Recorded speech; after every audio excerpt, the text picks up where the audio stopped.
My sweet and lovely viewers. তো কেমন আছো তোমরা সবাই? আশা করি প্রত্যেকে অনেক অনেক ভালো আছো। আজকে পুরো চলে এসেছি নতুন আরও একটি ইনফরমেটিভ ভিডিও নিয়ে।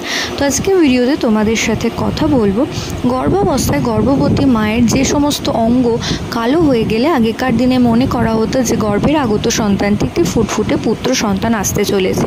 তো সেই বিষয়ে আজকে আলোচনার পাশে থাকতে হলে অবশ্যই চ্যানেলটিকে সাবস্ক্রাইব করে রাখতে হবে, কারণ প্রেগন্যান্সি রিলেটেড নানান ভিডিও কিন্তু এই চ্যানেলে আপলোড করা হয়ে থাকে।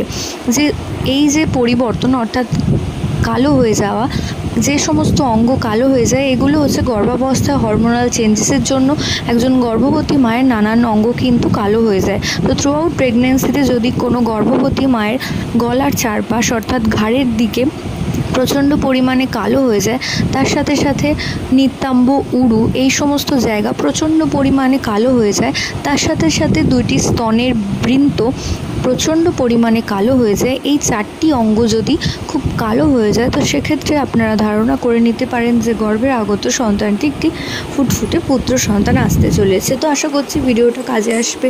প্রত্যেকে ভালো থাকুন, সুস্থ থাকুন, সাবধানে থাকুন, এই কামনা করে ভিডিও এখানেই শেষ করছি। নমস্কার।